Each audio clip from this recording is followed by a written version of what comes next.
일단 비수도권은요, 가용 토지가요 많습니다. 예, 그리고 어떻습니까? 넓죠. 예, 그래서 쓸 수 있는 땅이 많습니다.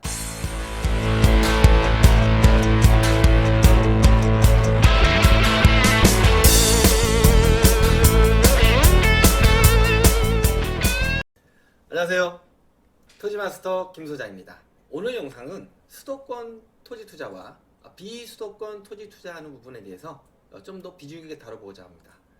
저번 아산만은 우리가 접수한다 편 후반에서 제가 이 부분에 대해서 좀 설명을 드렸는데, 많은 시청자분들께서 도시용지가 뭔지, 유보용도가 뭔지, 보존용지가 뭔지 더 자세하게 설명해달라, 이런 요청이 있어서 이번 영상을 올리게 됐고요. 정부에서는 국토의 효율적 이용을 위해서 국토의 계획 및 이용에 관한 법률, 국토에 관한 최상위법으로서 대한민국 국토를 규제하고 관리를 하고 있는데, 자, 이렇게 하는 이유는 예를 들어 갑을병정 네 사람이 똑같이 1000평씩의 땅을 갖고 있습니다. 자, 그런데 내가 내 땅이니까 마음대로 짓고 싶어서 갑이라고 하는 사람은 집을 짓고요, 그 바로 옆에 있는 을은 소를 키우는 우사를 짓습니다. 바로 옆에 있는 병은 공장을 짓습니다. 또 정이라고 하는 사람은 조상님들을 모시는 선산으로 이 묘지를 씁니다. 대한민국 국토가 한정되어 있는데 효율적 이용이 안 되겠죠. 자, 그래서 용도지역, 용도지구, 용도구역이라는 제도에 대해서 알아볼 필요가 있습니다. 자, 오늘은 용도지역에 대해서만 설명을 드리도록 하겠습니다. 자, 용도지역은 크게 도시지역, 관리지역, 농림지역, 자연환경보전지역, 이게 네 가지로 나눠지는데요. 건폐율과 용적률을 적용해서 건축물의 규모, 높이, 그리고 건축물의 종류에 대해서 규정을 하고 있고요. 용도지역으로 커버가 안 되는 부분, 1차적으로 제한이 안 되는 부분은 또다시 용도지구라는 제도를 둬서 2차로 또 제한을 하고 있습니다. 자, 용도지역과 용도지구로 제한이 안 되는 부분은 3차로 용도구역이라고 하는 제도를 둬서 3중으로 이렇게 제한을 하고 있는 것이죠. 도시지역은 주거지역, 상업지역, 공업지역, 녹지지역 세분화되는데, 주거지역은 전용주거지역, 일반주거지역, 준주거지역으로 세분화되어 있습니다. 빌라, 단독, 다가구, 다세대, 아파트, 이렇게 주택들을 지을 수 있는 그러한 지역을 주거지역이라고 합니다. 상업지역은 중심상업지역, 일반상업지역, 유통상업지역, 근린상업지역으로 나눠지고요. 상가, 빌딩이나 업무용 시설 등을 지을 수 있는 그러한 지역을 상업지역이라고 합니다.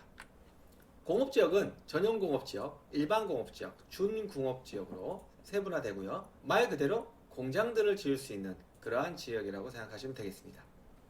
녹지지역은 보존녹지지역, 생산녹지지역, 자연녹지지역으로 세분화되면서 도시의 무분별한 확산과 환경보호 또는 도시와 도시의 완충 역할을 하기 위해서 지정된 그러한 지역을 녹지지역이라고 합니다.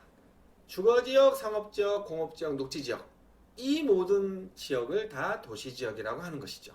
자, 그리고 도시지역 외에 관리지역, 농림지역, 자연환경보전지역이 있는데요.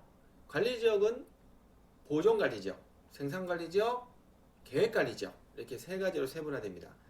이 지역들은 통틀어서 비도시지역이라고 하는데요. 비도시지역은 여러분들 쉽게 생각해서 시골이나 농촌마을 생각하시면 이해가 빠르실 겁니다. 지금까지 제가 말씀드렸던 도시지역이나 이런 관리지역, 농림지역, 자연환경보전지역 쭉 말씀을 드렸는데, 방금 말씀드린 그런 용도들 중에서 도시용지는 주거지역, 상업지역, 공업지역, 이 세 가지를 도시용지라고 합니다. 아파트를 짓고 상가를 짓고 공장을 지을 수 있게끔 지정되어 있는 시가와 용지라고 하기도 합니다. 자, 그리고 보존용지는 보존녹지지역, 생산녹지지역, 보존관리지역, 농림지역, 자연환경보전지역 등을 보존용지라고 하고요. 보존을 우선으로 하되 개발을 하기 위해서는 일정 요건이 있는데요. 그 요건을 충족하게 되면 개발도 할 수 있는 그러한 용지들입니다. 그리고 유보용지는 자연녹지, 계획관리, 생산관리를 말하고요. 도시가 확산되면서 도시용지로 편입이 예상되는 토지들은 유보용지로 지정을 해놓습니다. 주거지역, 상업지역, 공업지역으로 도시용지로 편입이 예상되는 지역들을 유보해놨다.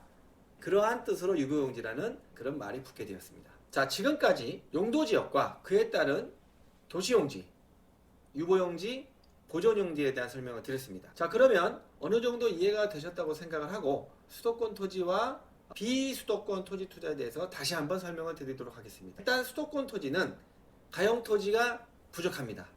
너무 부족합니다. 자, 그리고 가격 결정 요인은 강남과의 접근성에 따라 그 토지 가격은 결정된다 생각하시면 됩니다. 투자 대상으로는 광역교통망이 확충되어 신도시가 되는 지역의 주변 토지, 유보용지, 보존용지가 되겠고요.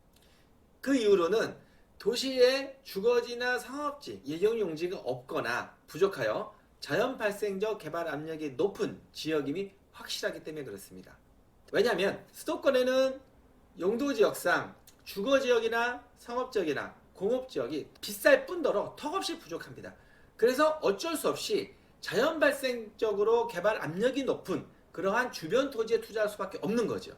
그래서 유보용지 할 수밖에 없는 거고, 그래서 보존용지 할 수밖에 없는 겁니다. 가격 상승 요인으로는 교통망 확충에 따라서 일자리가 창출이 되고 생활 인구가 유입이 되고요. 꼭 정주 인구가 아니라도 괜찮습니다. 여러분, 강남이 대한민국의 부동산 시장을 이끌어가지만 실질적으로 강남에 사는 사람들은 많지 않지 않습니까?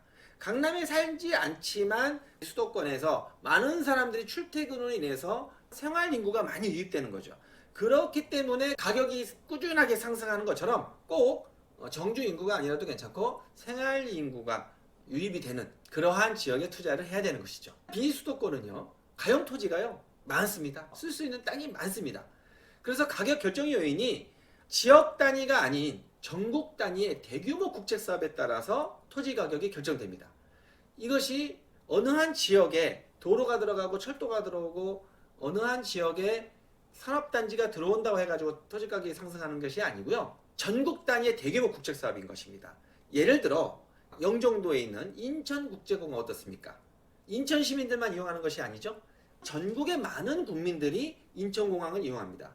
자, 그리고 투자 대상으로는 당연히 광역교통망이 확충되면서 산업단지가 들어오게 되고 그에 따라서 인구가 들어오게 되고 그에 따라서 그 배후 도시가 들어올 수 있는 주거지, 상업지, 공업지로 이미 지정된 토지에 우선적으로 투자하는 것이 맞다고 생각합니다. 그 이후로는 교통망, 일자리 창출 등으로 많은 생활 인구가 증가하고요. 유동인구가 많아질 것에 대비해서 1차적으로 개발을 적극 허용한 지역이기 때문에 최우선시 개발이 확실시 되기 때문입니다. 이미 지정되어 있는 주거지역, 상업지역, 공업지역부터 다 채우고 나서 유보용지나 보존용지가 도시지역으로 편입이 되는 것이기 때문에 1차적으로 지정되어 있는 곳을 우선적으로 들어가는 것이 맞는 거죠. 제가 상담을 하다 보면 제 주변 분들 중에도 많은 분들이 5년 전에도 10년 전에도 계획관리했는데요, 자연녹지였는데요, 비수도권의 유보용지나 보존용지를 투자했다가 언제 도시지역으로 편입이 될지 그거는 아무도 장담 못합니다. 지역 단위가 아니라 전국 단위의 대규모 국책 사업이 일어나면서 생활 인구가 꾸준하게 들어올 수 있는, 여기서 중요한 것이 꾸준한 거죠. 그러한 힘이 있는 곳에 투자를 하셔야 되는 겁니다. 가격 상승 요인으로는요, 교통망 확충이나 일자리 창출, 꼭 정주 인구가 아니라도 괜찮다고 말씀드렸습니다. 수도권 토지 투자와 비수도권 토지 투자에 대해서 좀 이해가 되셨나요? 일반인 분들께서 이해하시기는 상당히 좀 어려운 부분입니다. 꾸준하게 토지마스터 TV를 보시면서 공부하시면 투자하시는데 많은 도움이 될 것이라 자부합니다. 다음 영상에서 더 유익한 내용으로 찾아뵙도록 하겠습니다. 토지마스터 김소장이었습니다.